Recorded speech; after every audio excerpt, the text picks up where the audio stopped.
అందరికీ నమస్కారం. మహిళాభివృద్ధి మరియు శిశు సంక్షేమ శాఖ ఆంధ్రప్రదేశ్ ప్రభుత్వం. జీవితం అమూల్యమైనది, ఆత్మహత్య నివారణ అందరి బాధ్యత.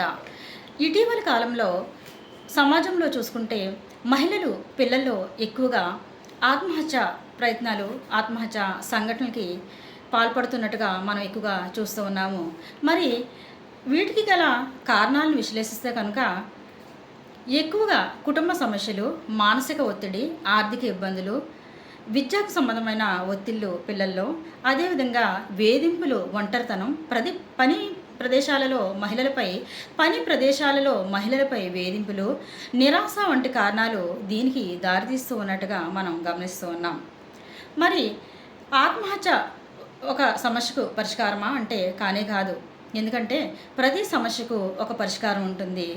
ఇక్కడ మనం మహిళాభివృద్ధి మరియు శిశు సంక్షేమ శాఖ నుండి ఆత్మహత్యకు పాల్పడుతున్న మహిళలు, పిల్లల్లో గల కారణాలు, మరి మన డిపార్ట్మెంట్ నుంచి మనం చేపట్టే నివారణ చర్యలేంటి, సూచనలు ఏంటి అనేది చూసుకుందాం. మరి ముఖ్యంగా ఈ ఆత్మహత్యకు పాల్పడే యొక్క మహిళలు కానీ, పిల్లలు కానీ వాళ్ళ యొక్క మానసిక స్థితి ఏ విధంగా ఉంటుంది అంటే కనుక వీరు తరచుగా నిరాశ, నిస్పృహలకు లోనవడం జరుగుతుంది.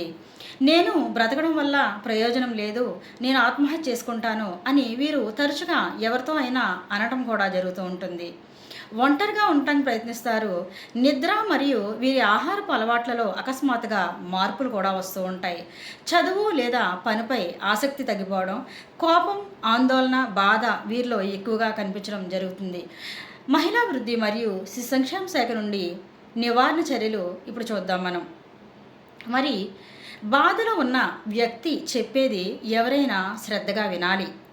వారు దేనికి బాధపడుతున్నారు, ఏం కోరుకుంటున్నారు, సమాజం నుండి ఏం ఆశిస్తున్నారు, లేదా కుటుంబ సభ్యుల నుండి, ఉపాధ్యాయుల నుండి, లేకపోతే పని ప్రదేశాలలో వారు ఏ విధమైన ఒత్తిడిని ఎదుర్కొంటున్నారు అనేది వారి మాటల్లో మనం వినాలి. ముందుగా వారిని విమర్శించకుండా ప్రోత్సహించాలి. అదేవిధంగా అవసరమైన కౌన్సిలింగ్ కూడా వారికి మనం అందించాలి. పాఠశాలలు, కళాశాలలు, సమాజంలో ఎక్కువగా అవగాహన కార్యక్రమాలు నిర్వహించాలి. వీటికి గాను మహిళలు, పిల్లలకు అందుబాటులో ఉన్న సహాయకరమైన సేవలు మన డిపార్ట్మెంట్ నుంచి, మరి ముఖ్యంగా వన్ స్టాప్ సెంటర్ ద్వారా మనం 10 రకాల సేవలు మనం అందిస్తూ ఉన్నాం ఒకే చోట. దీనికి గాను జిల్లాలో హెడ్ క్వార్టర్లో వన్ స్టాప్ సెంటర్ అనేది ఉంటుంది.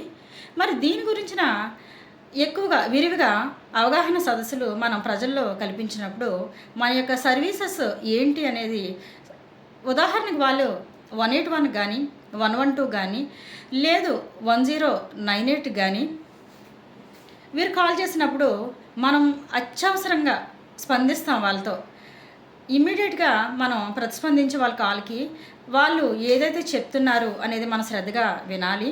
అదేవిధంగా మరి ఈ ఆత్మహత్యకు గల కారణాలు మనం అనుకున్నాం, మానసిక ఒత్తిడి అనుకున్నాం. అదేవిధంగా గృహహింస, అత్యాచారాలు, పిల్లల కిడ్నాప్, బాల్య వివాహాలు, ఇలా పలు రకాల కారణాలు మనం సమాజంలో పిల్లలు, మహిళల్లో చూస్తూ ఉన్నాం.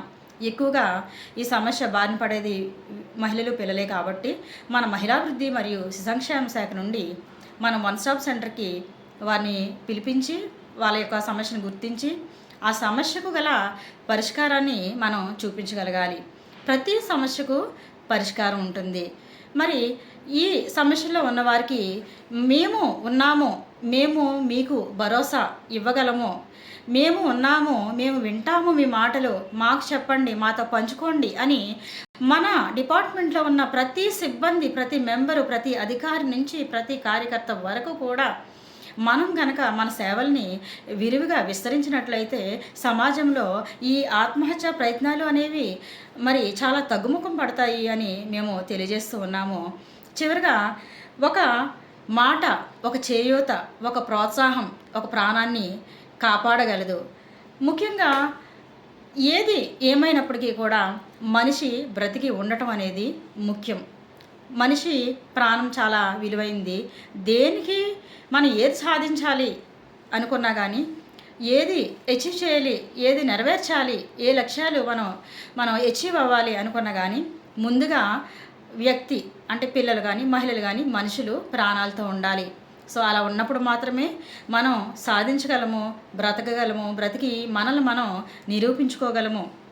మరి సమాజంలో చూస్తే ఎంతోమంది మహిళలు ఎన్నో రకాల సమస్యలు బారిన పడినప్పటికీ మన వన్ స్టాప్ సెంటర్కి కౌన్సిలింగ్ ఇవ్వడం ద్వారా వారిలో మనం ధైర్యాన్ని నింపి తిరిగి మరలా వారు ఏదో ఒక చిన్న ఉద్యోగం కానీ, చిన్న వ్యాపారం కానీ, వారి కాళ్ళ మీద వారు నిలబడేటట్టు మన వన్ స్టాప్ సెంటర్ ద్వారా వారికి కౌన్సిలింగ్ అయితే ఇస్తూ ఉన్నాం. సో దీనికి గాను మరి ముఖ్యంగా ఈ 181, ఈ 112 అనే నెంబర్స్ ప్రతి మహిళ, ప్రతి బిడ్డ గుర్తుపెట్టుకొని ఇమ్మీడియట్గా మనకి కాల్ చేసినట్లయితే మన సిబ్బంది స్పందిస్తాము అని తెలియజేస్తూ ఉన్నాము. ఈ అవకాశాన్ని ఇచ్చిన మహిళాభివృద్ధి మరియు శిశు సంక్షేమ శాఖ ఉన్నతాధికారుల వారికి ధన్యవాదాలు తెలియజేసుకుంటూ ఉన్నాను. Thank you.